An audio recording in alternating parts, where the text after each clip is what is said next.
Dasar Luar mendapat nafas baru sebaik saja Tun Abdul Razak menjadi Perdana Menteri Malaysia kedua. Sebelumnya, ketika zaman Tengku Abdul Rahman Putra, Dasar Luar Malaysia lebih condong ke arah pro-Barat dan pro-Amerika Syarikat dalam persaingan kuasa besar, khususnya dengan Soviet Rusia dan Republik Rakyat Cina. Dasar pro-Barat ini mungkin disebabkan Tengku terpaksa akur dengan prinsip pemerintahan British yang bersedia menyerahkan tanah Melayu untuk berkerajaan sendiri hanya jika kepimpinan tanah Melayu bersikap pro-Barat, anti-komunis dan tidak menggugat kepentingan British di negeri ini. Keadaan ini dibuktikan dengan penyertaan Malaysia dalam Pertubuhan Commonwealth yang dianggotai oleh negara-negara bekas tanah jajahan British, Pertubuhan ASEAN yang hanya meliputi negara-negara Asia Tenggara yang bukan komunis, penentangan berterusan terhadap Parti Komunis Melaya, serta pelbagai perjanjian pertahanan dengan Britain, Australia dan New Zealand. Justru itu juga sebelum menjadi Perdana Menteri, Tun Abdul Razak turut mengetuai kunjungan ke negara-negara Afrika Timur pada 1965, memenuhi undangan Amerika Syarikat ke negaranya pada April hingga Mei 1966, menghadiri persidangan Menteri-Menteri Luar di Bangkok pada Ogos 1966, dan melakukan lawatan ke Burma pada September 1966. Dasar Luar yang pro-Barat dan anti-komunis ternyata banyak menimbulkan masalah hubungan luar dan antara bangsa Malaysia. Negara Cina komunis sentiasa menjadi ancaman apabila menyebelahi pengganas komunis di negara-negara Asia Tenggara. Keadaan menjadi lebih buruk apabila Amerika Syarikat meninggalkan Indochina dan benua kecil itu mula terdedah kepada pengaruh Soviet Union. Keadaan menjadi lebih rumit antara tahun 1963 hingga 1965 apabila Indonesia dengan para pemimpinnya mula dipengaruhi oleh anasir-anasir komunis mengisytiharkan konfrontasi terhadap Malaysia. Indonesia berpendapat Malaysia yang ditubuhkan pada tahun 1963 merupakan cetusan daripada dasar neokolonialisme yang diamalkan oleh kerajaan British. Permusuhan politik juga berlaku dengan Filipina apabila negara itu menuntut Sabah sebagai sebahagian daripada wilayahnya. Selain itu, Tun juga sedar suasana politik di Asia Tenggara yang tidak menentu, sumber kekayaan yang banyak dan kedudukan Malaysia yang strategik membuka ruang kepada kuasa-kuasa besar untuk mengambil kesempatan meluaskan pengaruh masing-masing di kawasan itu. Justru itu sebaik sahaja dilantik Perdana Menteri, Tun Abdul Razak mengambil langkah drastik untuk mencorak semula dasar luar negara. Dalam persidangan negara-negara bersatu di New York, Oktober 1971, Tun menarik perhatian masyarakat antarabangsa mengenai perubahan dasar luar Malaysia dengan mengambil sikap berkecuali. Tun juga mengesyorkan agar kawasan serantau Asia Tenggara dikecualikan daripada campur tangan dan pengaruh kuasa besar.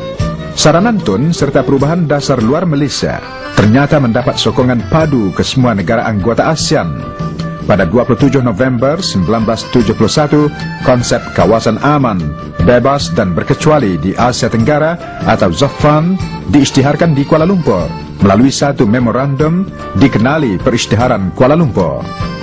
Objektif utama ZOFAN adalah bagi menjadikan Asia Tenggara sebuah kawasan aman, bebas dan berkecuali daripada sebarang pertikaian kuasa besar serta tidak akan menyebelahi mana-mana pihak dalam pertikaian tersebut, serta bebas daripada sebarang ancaman senjata nuklear. Kuasa-kuasa besar juga harus mengiktiraf dan menghormati kawasan serantau Asia Tenggara dan sikap berkecualinya. Untuk mencapai strategi itu, Tun memilih pendekatan diplomatik kerana strategi itu amat sesuai dengan semangat keserantauan. Melalui pendekatan itu, Tun kerap mengadakan kunjungan dan lawatan rasmi dan tidak rasmi, serta perjanjian kerjasama dengan kesemua negara kecuali negara Israel dan Afrika Selatan. Di samping itu, perpaduan di kalangan anggota ASEAN diperkukuhkan lagi dengan kerjasama sosial dan budaya.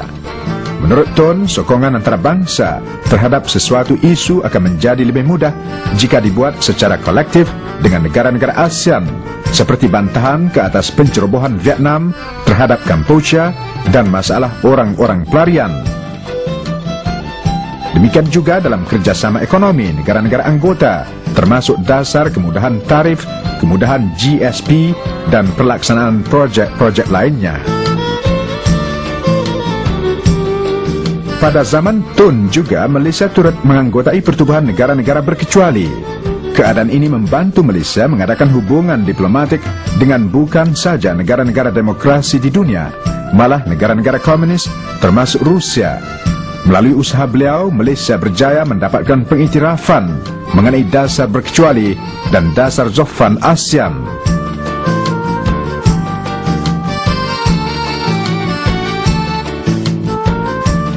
Hubungan dengan China dimulai dengan pengiriman delegasi perdagangan ke Peking pada Mei 1971. Hasil daripada delegasi tersebut, China mengiktiraf kedaulatan Malaysia dan berjanji tidak akan campur tangan dalam urusan dalam negeri Malaysia. Malaysia sebaliknya menyokong usul Kerusi Republik Rakyat China di PBB. Jalinan hubungan diplomatik diperkukuhkan apabila Tun Abdul Razak melakukan lawatan rasmi yang bersejarah ke negeri China pada bulan Mei 1974.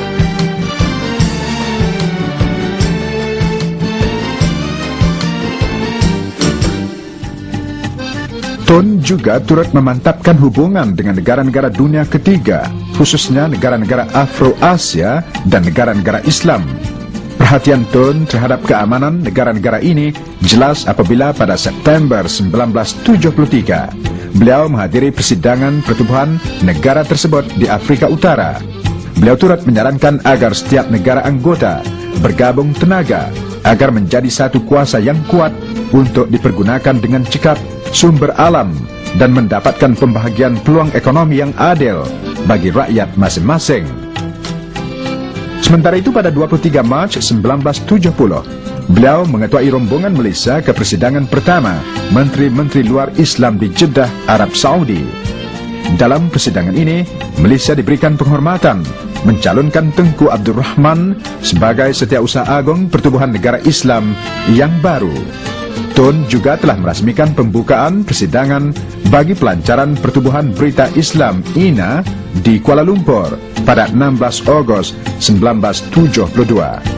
Tun juga telah mengetuai perwakilan Malaysia ke persidangan kemuncak negara-negara Islam di Lahore, Pakistan pada 22 Februari 1974. Beliau kemudiannya melakukan lawatan rasmi ke Qatar, Kuwait, Emiriyah Arab Bersatu, Bahrain dan Arab Saudi. Hubungan diplomatik dengan negara-negara bukan Islam juga dipertingkatkan dengan lawatannya ke Korea Utara, Vietnam, Burma, Jepun, Kanada, dan lain-lain. Sebagai penghargaan terhadap usaha-usahanya menjalin hubungan antarabangsa, Tun Abdul Razak telah dianugerahkan dengan pelbagai darjah kebesaran dan pingat penghargaan antarabangsa.